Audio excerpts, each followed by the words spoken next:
Welcome back to the United Pubcast. But is it a new pubcast? Is there new ownership on the horizon? Is it Sheikh Jassim? Is it Sir Jim Ratcliffe? Is it Tom Simpson? So many questions, but it seems, Tom, we may soon have an answer. I'm Larry, if you don't know me, and this is my co-host and fellow Stone Cold Steve Austin lookalike, Tom Simpson. Tom, how you doing, mate?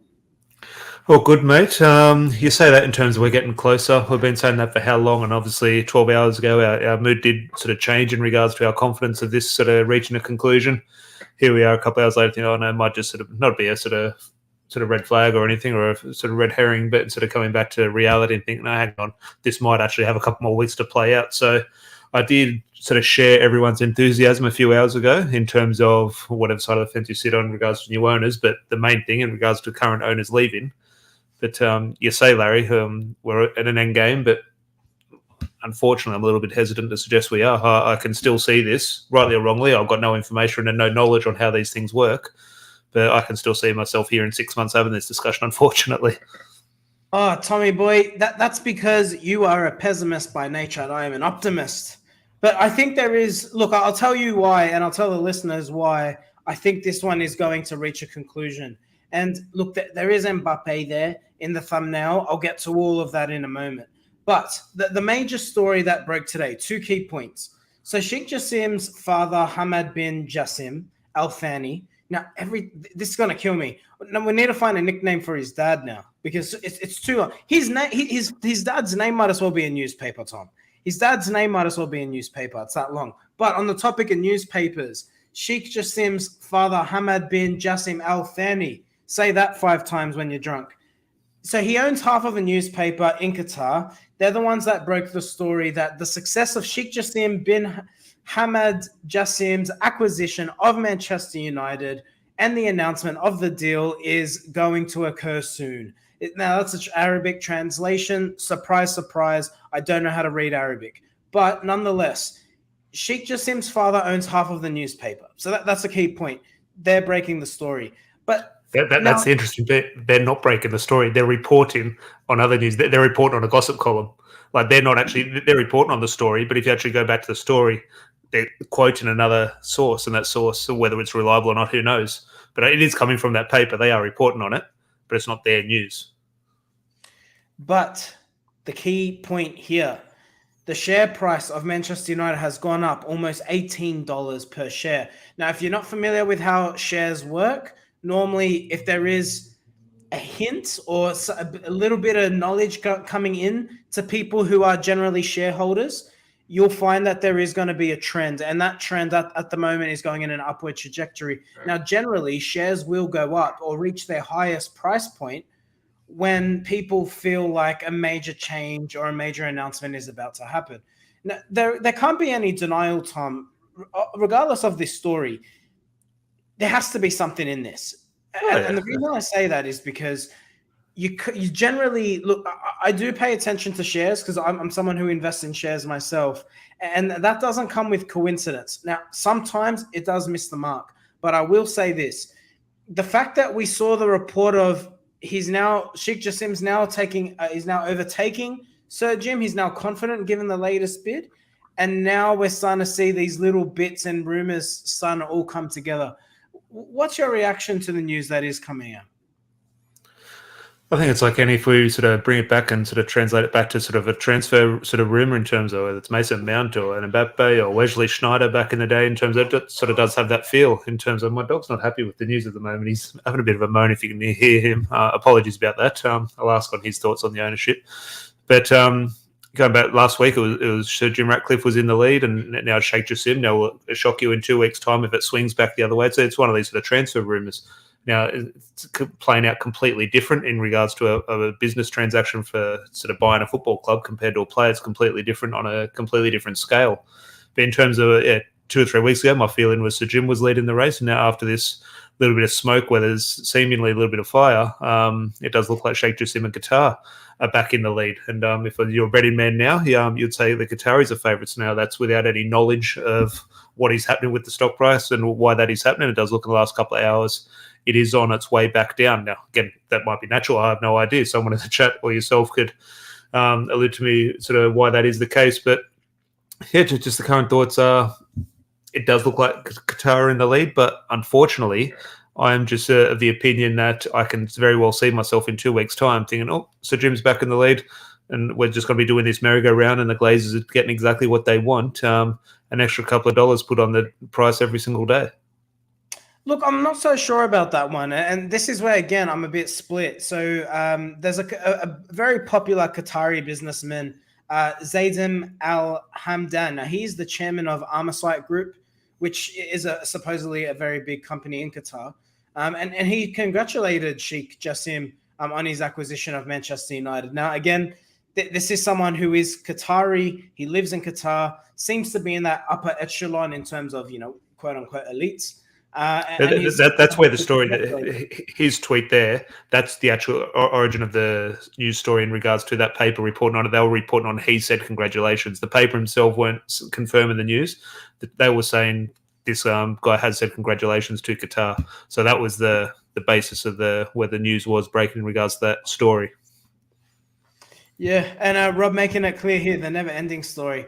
I think we will get an end soon. Nothing expected in the next 2 days for Takeover News, says Charlie.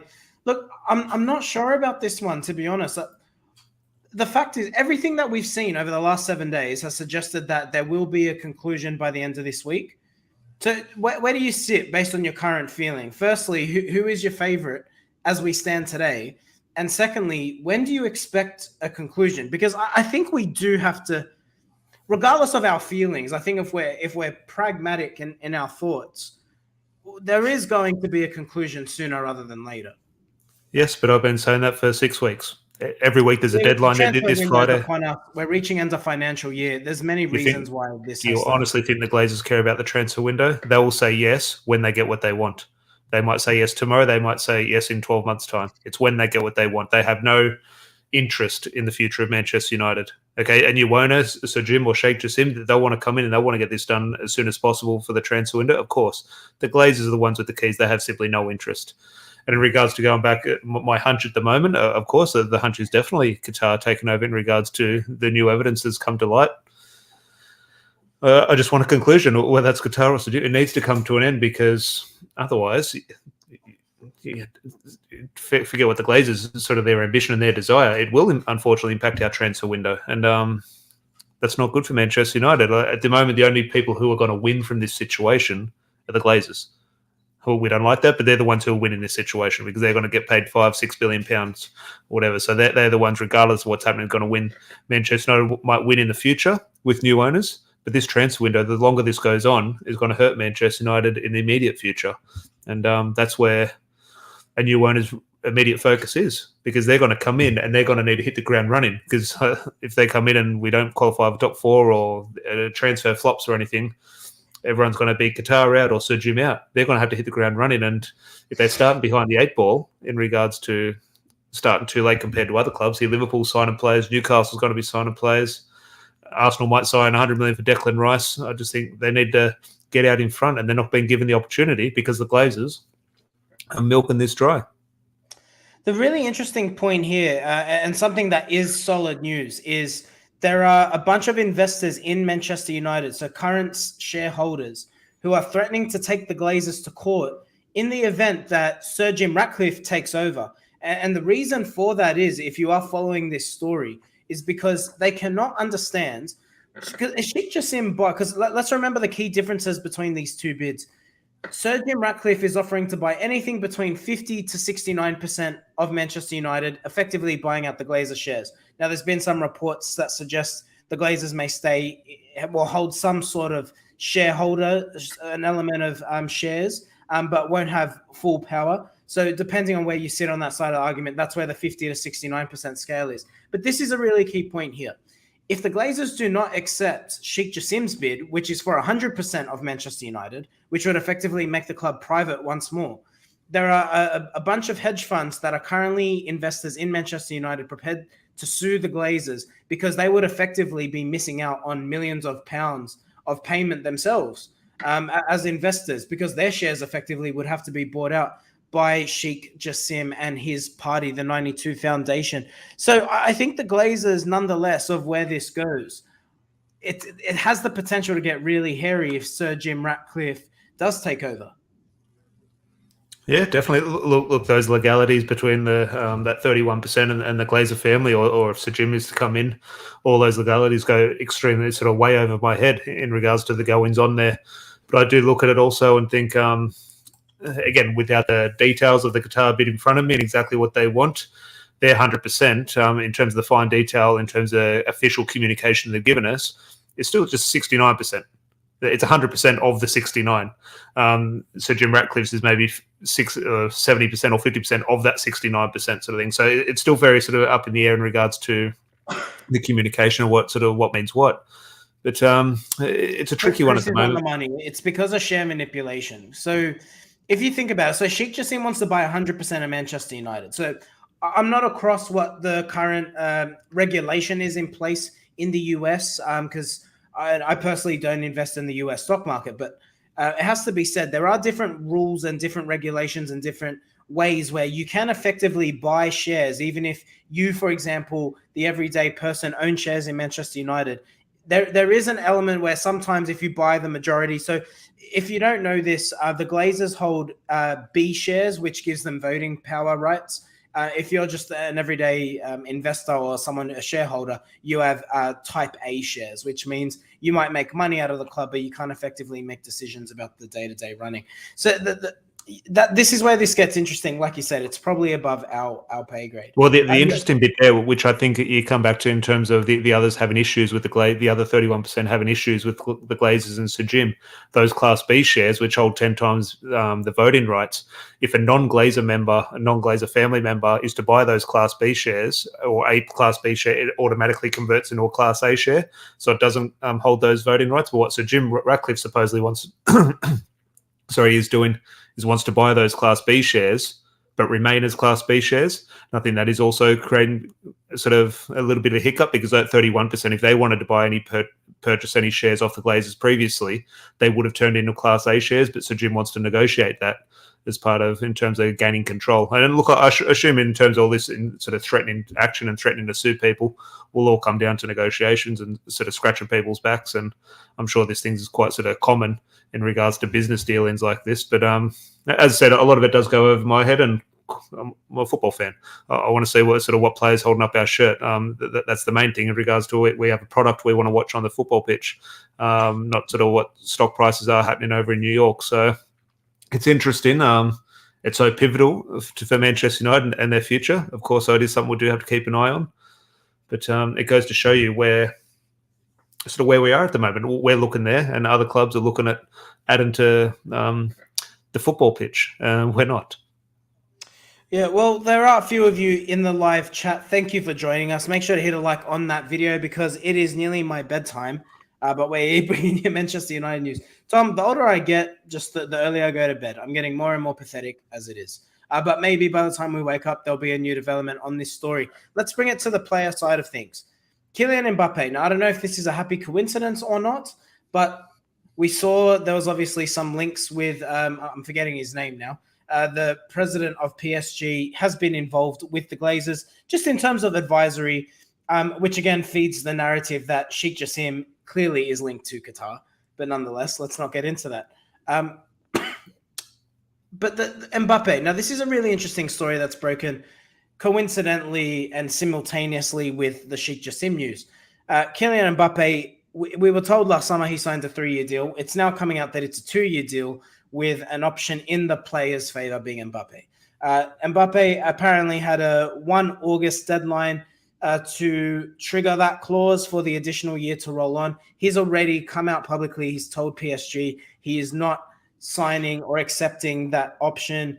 So effectively, his contract expires in 12 months' time. Given the circus of last summer, we're back where we are 12 months later. Now, the obvious idea here would be Mbappe goes to Real Madrid. The links with Real Madrid have been obvious. They're constant. Karim Benzema has recently left Real Madrid. That makes the most sense. Is there a case where Kylian Mbappe ends up at Manchester United in the event of a Qatari takeover? Do you see a scenario like that playing out, or do you think he's bang on for Real Madrid? My gut feeling is Madrid. I just think that's sort of written in the stars, and I see that eventuate. Now, there is a definite situation, regardless of who our owner is, but especially when you throw the Qatar sort of angle on it in terms of seeing Mbappe at Manchester United, of course. And that is, again, my huge sort of when you sort of weighing up pros and cons of the two bids. It's my huge concern with the Qatari bid in regards to bringing Kylian Mbappe in. And that's not to say I wouldn't welcome. I think it'd be maybe our greatest signing. It could be a club legend. He could win us the Champions League. It's not bringing in Kylian Mbappe, the personality, the person, the football, or anything. It's just the doors that potentially opens, because we do have direct evidence of how Qatar deal with Kylian Mbappe in terms of the contracts. And I just think, would Erik ten Hag bring in Kylian Mbappe? I don't think so, which is crazy to think, but I don't think a team can work at the highest level with Rashford and Mbappe in the same team. I don't think Erik ten Hag wants two people in the front three who don't run. I think that's simply will not work for Erik ten Hag. So if Kylian Mbappe is to come in, who would go in? Just not without the ball. Running when we don't have the ball, of course. So you'd welcome the player. What a signing! What quality he'll bring. Mbappe v Haaland. Obviously, the PR side of things in regards to the marketing value. But I just look at it and think, I don't believe Erik ten Hag would bring him in. Now, Erik ten Hag would welcome the player. I think if Marcus Rashford wasn't there, but I just think it has all the makings of what Qatar do with PSG. And I just think it hasn't worked there. That's being. I don't want to see Manchester United run like PSG. And that's a fear of mine. Now, yes, I welcome the player, of course. How brilliant would he be? But it's Erik ten Hag's team, not an owner's team. Yeah, that's a key point. I think if Erik ten Hag wants him, bring him in. Mbappe 7, of course. Yeah. I have my doubts. I think any manager in world football takes Kylian Mbappe. That's a no-brainer. But the problem here is, I just think when you've got a player who clearly comes with the circus that he does. I mean, let's not forget. I mean, just the fact. Look at his behavior today. The fact that he's publicly leaked that he's not going to sign an extension. When if he actually waited to 1 August, that just it would have applied anyway. Like the distractions he would bring as well. Like in terms of you look what Erik ten Hag doesn't want around the dressing room. I think Mbappe attracts that like no other. That's the problem, isn't it? It's just you can't be guaranteed that he doesn't bring a circus. And I think what Ten Hag's done so well in what he's done with Ronaldo and in his man management of Harry Maguire, he's managed to keep the circus away. And I think just getting Mbappe, you can't help but think, does that happen? In saying that, I mean, maybe PSG being a smaller club have had to almost bend to him. I can't see Manchester United bending to him. I don't recall. Have we not bent to lesser players in the last couple of years? I think we bent to Paul Pogba to an extent. Outside of I think that was United's mistake, and that's why it ended the way it ended. But in general, though, I don't think United have bent to players. Would you disagree with that? Not to the extent of what PSG have done with Mbappe, of course. So I think we definitely have. You just have to look at our contracts. But I don't think it's maybe cave into play. Maybe obviously Cristiano Ronaldo, Paul Pogba. You could argue maybe not David De Gea's power or influence, but you just look at the wage that he was put on at the time in that situation. So definitely not to the extent of Mbappe, but I do think we have put player power first over the good of the club. Yeah, it is an interesting one. Where do you sit on this? Look, I was certain Sir Jim Ratcliffe was in the box seat. Now I'm ready to put on my white robe and put on my hat, and I'm ready to embrace my Arab heritage, Tom. I think it's well, as I said, if you're a betting man now, it has swung back in Qatar's favour, no doubt. Now, as I said at the start, in a week's time that might change, but at the moment you do think Qatar are in, and that just throws up the discussion that Manchester United fans need to have with ourselves. You do look at it, and people, even if you've got a Qatari flag on your Twitter account, every single Manchester United fan has been unanimous since Roman Abramovich came in, since Abu Dhabi came into Manchester City in 2008, since Qatar themselves bought PSG. This is not Manchester United. This is not what we want. Now, the landscape of football has changed in that 10 years. The situation as Manchester United has found ourselves in has changed. Now we are asking for it. Now it's potentially a sort of necessary evil. It's something we need to compete. And I'll use that word compete. We do look at it in sort of our backlash towards the European Super League in terms of a closed shop and sort of limits the competition and sort of gets rid of any competition.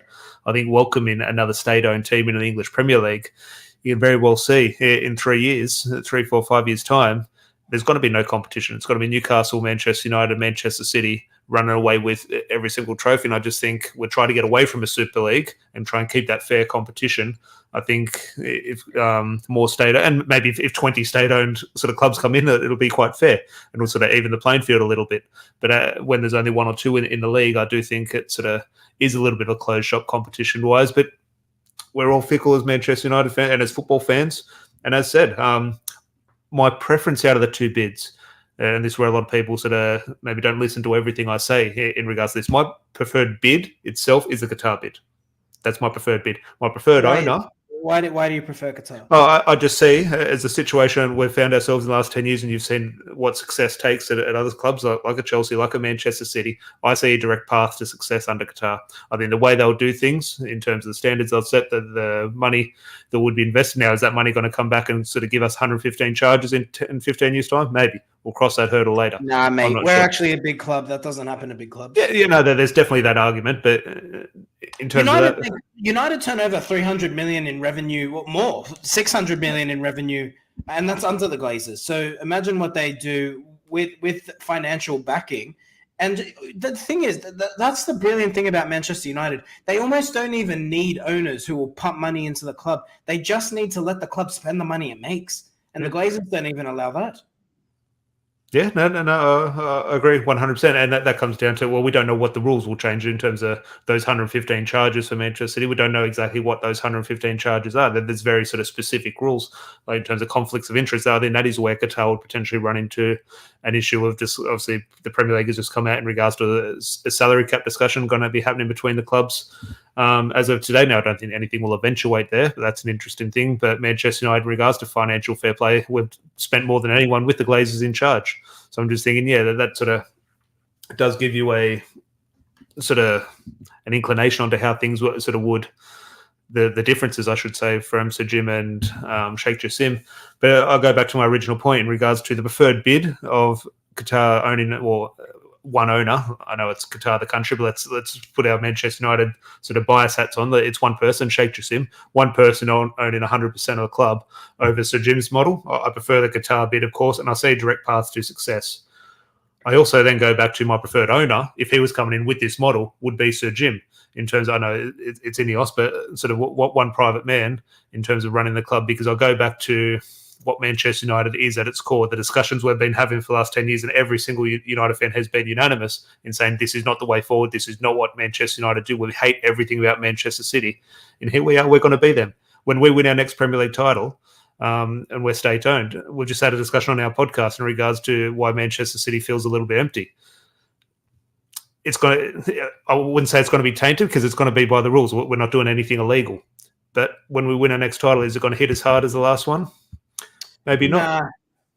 I mean, look, call me biased. I've no idea how I feel. I have no idea how I will feel. But when I look at City, I know what you're saying, mate. The difference for me here is Manchester City without investment were literally they're as relevant as Luton or Wigan or someone like that, Bournemouth. Like, they were not a big club whatsoever.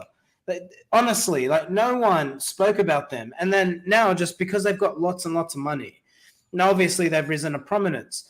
But the difference is Manchester United have been a big club since the 60s. Manchester United have been a global franchise since the 60s. So I don't think it's like for like here. That's the line I would be going with. That's the how I would convince myself in terms of making myself feel better. But then I also look in terms of the trajectory of our club, and you look at past clubs, let's say Nottingham Forest. How big were they in the 60s, 70s, and 80s? And I just think they were on it. Yeah, but that goes back. Is Manchester United on that trend? Like, yeah, we are that big club, but without this investment, would we go back to that status, or would we be on a continual slide? No, I think, look, United in their current state, or pun intended, in the current state, though, Manchester United are still considered the second biggest club in world football in terms of weighing up revenue, global fan base, commercialization on a global scale, etc. Manchester City are cooking the books. I read a couple of weeks ago that they're making the most revenue of any Premier League. I've seen that. That's a load of shit. I'm sorry, I can't get behind that. So, Tom, I need to ask you a very serious and obvious question for the listeners who all want to know this. If Qatar are confirmed, as Manchester United's new owners. So the white gown that Qatari men wear, do you know the name of that gown? Because if you don't, I'm going to educate you. I was going to ask you, but I don't know if you're going to educate me after your pronunciation of some of the Qatari names. So I'll allow you to educate myself. I know how to spin my R's, but the reality is, because I know we are an Australian fan channel, I don't want people to turn us on and think that they've just found a rendition of beIN Sports, fresh off Qatar. There's already enough fake accounts going around on Twitter claiming to be in the know. I'd hate to confuse the people by saying, hello, everybody. My name is Larry from Qatar, and I'm here to tell you, congratulations on Manchester United's new ownership. Nobody wants that. I'm just here to keep it real. Did you enjoy that accent? Did you feel an element of, I don't know, Qatari airport maybe? I listened to this guy who's on a podcast. This is more Jordanian. It's some guy from Jordan I was listening on a podcast. Sounded quite like him. It's all Middle East, Gulf area, same thing. So anyway, education period for everyone listening. Do you know the name of the white gown that you see Sheikh Jassim in the photos? I'm going to tell you in about 5 seconds. 4 seconds. 3, 2, 1. Tom, it is called a thobe. So if Qatar... Aren't there different ones, though? And this is me needing to be educated. This is maybe a little bit naive. It's no disrespect, but there's one Lionel Messi wore at the end of the World Cup, and there was a special one for him. Other ones are obviously different levels and sort of different sort of ranks of hierarchy sort of thing. That there are different names for different ones we do see, because everyone sort of is a little bit different. Do different colors. I think, yeah. So there are different types of thobes. So you've got like Jibril thobes, you've got Dafar thobes, Fayaz thobes. It's like you've got a car, but you've got a Mercedes, a Mazda, a Hyundai, a Ford, etc. Similar thing. There's different types of thobes. So I want to see, Tom. My question to you is: if Sheikh Jassim is confirmed as the new owner of Manchester United, the foundation of '92. Will you be wearing the traditional white thobe, red and white, headgear, black headband? Are you going to rock it? One of these? I've never understood in terms of the reason I've sort of see people in these fancy dress parties and they all do that, or they Newcastle when they go out and do it. I've always thought, and I might be completely wrong. The only reason I've ever not that I would dress up like that, but stayed away from doing that, I found that could potentially be disrespectful. Like if I don't do it in the right way. You're embracing a culture. Yeah, I know, but I just thought if maybe there are disrespectful ways, or only certain people can wear it, sort of thing. So that's where I've always sort of thought, fair play. That if no one's taken offence to it, that's great. But I've always just thought, oh, geez, better be careful, because if it is a sort of sign of respect for certain people, sort of thing, you don't want to sort of do the wrong thing. But just in and around that discussion, I think it is interesting, because I know a lot of people, and a lot of people in the chat who 100% Qatar, who I know for a fact share the same opinion in terms of 10 years ago, hated everything about this. Here I am, I'm welcoming the Qatar bid. I've no issue coming in. I can push my morals to the side in regards to state ownership, and I can welcome Qatar to Manchester United as I would welcome Ineos, etc. If you, though, have an opinion, I've seen this so much on Twitter by people who I know don't want state ownership, but they're having to back state ownership publicly. Do not be frightened to say, no, I prefer Sir Jim, because if you put a tweet out or something on Twitter that you say a little bit against state ownership, a little bit hesitant, I would prefer Sir Jim, you're called racist. And I just think, no, that's not the case. We can have an honest discussion. Like, a state ownership is nothing to do with Qatar. It's nothing to do with Saudi Arabia. I don't want the king or queen, obviously the queen's not here, so I don't want King Charles owning Manchester United. But could you imagine Donald Trump still being president and owning Manchester United, the US government? If Donald Trump owns Manchester United, and he's Could you imagine Anthony Albanese here in Australia, the Australian government owning Manchester United and using Manchester United as a pawn in a political game, in a political world to sort of... All right, so hold on. Devil's advocate here. Again, no pun intended. What is it with me and the puns today? Devils, state, etc. The state of this conversation. On the whole political sports washing thing, right? Manchester City. So, see, with PSG, I think that's very clearly sports washing. With Manchester City, do you feel like you're seeing Abu Dhabi thrown in your face? Like, obviously, I know what the aim is with the sponsorship on the shirt, the name of the stadium. You just look at it. It's worked an absolute treat in regards to Manchester City and Abu Dhabi in terms of name one celebrity who doesn't holiday there now. So everyone's off there in terms of, Eddie had, I don't know what the sponsorship is on the City show. I should say at the top of the league, for God's sake, but I assume it's Etihad. Etihad, is it? Yeah. So, well, okay, it might not be having an effect on me, but yeah, and that's the thing, and there's no issue in terms of any sponsor. Qatar Airways or Newcastle have this Seller Sport sponsoring their shirt, etc. now. So I just think I've got no issue with what type of sponsor. It's my hesitancy. I go back to PSG examples, etc. And you're completely right in regards to Manchester United wouldn't have to cook the books because our revenue is so high anyway. We could do everything above board the right way.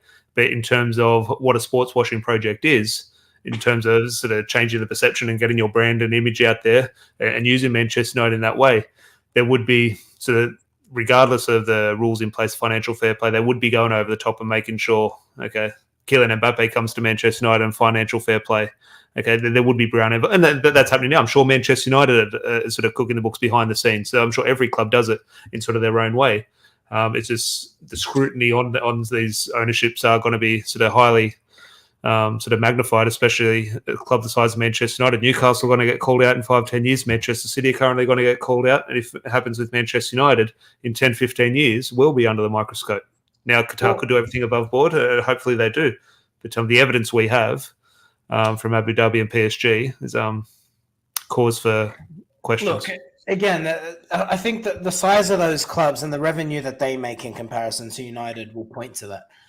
What I will say, though, is if this is confirmed, you and I need to do a podcast live from Qatar. I think it'd be the only right thing to do, surely. Maybe Dubai. We'll land somewhere nice, close enough. Well, no, that would be the rivalry. You'd have to be Qatar. It would have to be Doha. It'd have to be Doha. Look, I'm not going to call Dubai sleeping with the enemy because Manchester City they make a prominent point about being Abu Dhabi, not Dubai. So I'm going to... Well, Chris is saying Qatar is nice. No, I didn't. Where did I say it wasn't nice? So I just got a little bit hot in Qatar. A lot of people went to the World Cup and they're a little bit warm. I've got... Yeah. You'd get a nice tan. I reckon you'd come back looking like a lobster if you went to the Gulf area. In the summer... Sorry, in the winter, it sits at about 25 degrees. And then in the summer, it can get as high as 50 degrees Celsius. How do you think you'd go? I don't know where this discussion is going. I don't know if the host your face will match the color of the red on your shirt. That is good. It is good. Tom's too sensible for me sometimes. Please bear with us, ladies and gentlemen. I don't know how you and I are such good friends, to be honest, mate. Get to a comment. Try and get something flowing. Huh? Get to a comment. Try and get something flowing. A comment? No, mate. I'm ready for bed. But look, I will come to your comment. So get your final thoughts in. But tomorrow, Tom and I will be at the pub once again. So we'll be discussing all things ownership. But I think we might try and focus on some player reviews and transfers. I think there is some news in and about as Sheikh Jassim mounts a late charge for ownership. I know what words I used and I did it intentionally. But Chris, there's summer, everyone leaves, goes elsewhere as it's too hot. Yep. Chris says you're a hater, by the way, Tom, which I do tend to agree with. Stephen is saying now who cooks the books. I don't know what you're accusing me of, mate. I don't know what you're accusing me of. Bingo Masty Gaming, nice to see you, mate. If Qatar could not buy Man United in future, they can buy Spurs or Liverpool. Do you think that's a risk for United, Tom? If Qatar or Sheikh Jassim doesn't buy Manchester United, do you expect to see this sort of investment going? Because let's not forget, Liverpool, FSG put themselves up for sale. You'd have to say Liverpool behind here. Whether Liverpool, I'm not sure. Liverpool, Liverpool obviously in terms of their ownership potentially, but Spurs, Liverpool, decent shouts. I think West Ham is a shout in regards to being in London. I'm not sure Arsenal's situation, but Arsenal, they've had their stadium now for probably around 10, 15 years, so I'm not sure, but definitely now if you buy into the PR Qatar have spent in terms of their lifelong Manchester United fans, so it shouldn't be of a concern. But you'd hope they wouldn't sort of go near a club like that, especially Liverpool. But if they weren't successful with Manchester United, there's no bigger club in England sort of attach yourself to than Liverpool behind Manchester United. So it's definitely a possibility, 100%. Absolutely. On the topic of transfers, United are looking for a number seven. Mitch Moses, number 7 for the Blues. Do you have a? Do you even know what that is talking about? I know it's a rugby league playing State of Origin. State of Origin tomorrow or next week or something. I heard something about it on the news. Honestly, I couldn't care less about rugby league these days. I've got to be honest. It's crazy how rugby league they class that as a rivalry and real hatred between New South Wales and Queensland. Like, I don't see it. No one cares. There's not one rivalry in NRL. Maybe you could tell me different. Or the Bulldogs hate these guys, or Parramatta hate these. There might be a dislike, a little bit of banter on a match day, but fans can sit with each other, and there's no. Exactly. Like, that is the exact problem. Like, the thing is, I remember I went to United Swansea. So it was my first United, like, competitive United game. And it's Swansea, right? Like, this isn't United Liverpool, United City, etc. United Arsenal. Being in the away section, there is literally police and security everywhere. You walk into the stadium, you walk out of the stadium. It is impossible for you to get around. Like, that's rivalry. That's tribalism to me. You couldn't go to Swansea and trust that you can go sit with the Swansea fans. Whereas here, Bulldogs and Parramatta are meant to be big rivals. There's Parramatta fans sitting in the Bulldogs membership section. Embarrassing. It's nice that you can go to the game and feel safe, but there's no tribalism. Like, there's no... Yeah, it's just dead sport, honestly. Oh, yeah, no, I'm not critical of it, but just in terms of the way the Australian media covers it in regards to this huge sort of sporting rivalries, I think, calm down. It's like... Yeah, Stephen makes a good point here. Rugby league supporters hate the prominence of any other sport in this country. Well, it's the same with AFL fans, though, to be fair. Like, I mean, it's just an Australian sport mentality thing. Just if you're pro rugby league or you're pro AFL, you think they're the best sports that exist on the history of Earth. Oh, and you like cricket in the summer. How cricket is a sport, I'll never understand. It is fucking boring, mate. How do people watch cricket? The fact that you go to there's a live shot of the crowd and every prick is drunk. They're drunk because they're so bored out of their minds. Because cricket's boring. You can't watch it. So if you can't watch a sport sober, it's not worth watching. Simple as. I'm not. Look, I don't watch the cricket. I think the point I would have made there in regards to the commentators in terms of camera cutting to someone is that they cut to like a pigeon on the field or something or a seagull and they start talking about the seagull. Or they start talking about someone in the crowd. Like, there's action on the field, but they're actually talking about once they were filming a bit of ice on the field. I think it was is it Sydney or Brisbane or something, a bit of ice on the field. They were filming it, sort of watching it melt. And the commentators were talking about it. Not just you can't be talking about that during a game, but it is what it is. Ashes coming soon, says Box, mate. The Ashes are coming because it's a dead-ass sport. And on that note, I think we will leave it there. So if you have enjoyed the video, if you're confident of a Sheikh Jassim takeover, make sure to hit a like on the video and subscribe if you are new. We are on our way to 2,000 subscribers. What a milestone that will be. We'll definitely look to bring you something special for that milestone when it comes. But Tom, I'll see you at the pub tomorrow. What will we discuss? I'm sure there'll be many things that we will be able to talk about. But all right, there's a final comment here from Eric. Nice to see you, mate. I haven't seen you for a little while. It is called football or soccer in Australia since the national team is soccer. Depends who you talk to. Is it tomato? Depends who you talk. I call it football. I'll always call it football. It's the purest sport where literally you have to use your foot. You can't use your hands unless you're a goalkeeper. Do you sit on any side of this argument, Tom? Soccer/football? Well, it's hard because now it's called Football Australia, but the national team is called the Socceroos, so it is hard there. But you mentioned a goalkeeper. Football doesn't quite have a good ring to it, does it? But my last point, just before you do wrap up, in regards to, you mentioned the goalkeeper in terms of not having to use their feet. David De Gea, in terms of a little bit of a twist, Saudi Arabia still thinking, having a little bit of a talk to him. And in regards to, you see with the other names sort of popping up, going into Saudi Arabia. Saudi Arabia, the new China. I just have a feeling, I don't think this will happen, but if I'm David De Gea's people, if I'm his agent, I'm just saying, hang on, just consider this for a sec. In terms of you're going to take a reduced wage to say at Manchester United, you can do that in your football and ambition. Of course, that is the right thing to do. Or you can go and triple your wages and start to look at the end of your career in terms of what that does look like. And I'm just thinking, I have a feeling there is something in this. Whether anything eventuates, I'm not sure. But I wouldn't be shocked if he has a sit down with Eric Ten Hag and says, look, I can go quadruple my wages here. What your honest thoughts about me as a goalkeeper? I want to stay, but Yeah. look at this situation that's arising here. So I think there is something there. Yeah, Eric with the super chat. Thank you very much, mate. That's really kind. We do appreciate that. Tom's raising a glass tear. So no, thanks, Eric. It's very kind, mate. Yeah, then we've got Dion, get your cash up front. I don't know what that's referring to. I've lost track of where this conversation is going. We're not going to talk about Pickford. I'm going to save that for tomorrow. Chris, we'll not talk about Jordan Pickford. You can see on Tom's face, that is for a live conversation in person. I will ask Tom his thoughts on Jordan Pickford being linked to Manchester United. So as you can see by Tom's face, he cannot wait to tell me how he's going to get Pickford on the back of his away shirt next season. That away shirt, oh my gosh.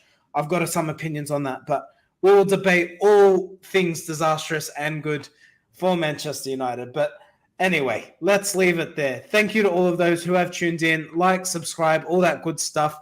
We will see you tomorrow from the pub, and we'll see you soon. Tom, get a smile on your face, mate, and we'll see you tomorrow. Oh, I'm not smiling. Until Jordan Pickford rumours are done, I'm not smiling. Can't wait to hear about it tomorrow, mate. We'll see you soon. Cheers. Cheers, mate.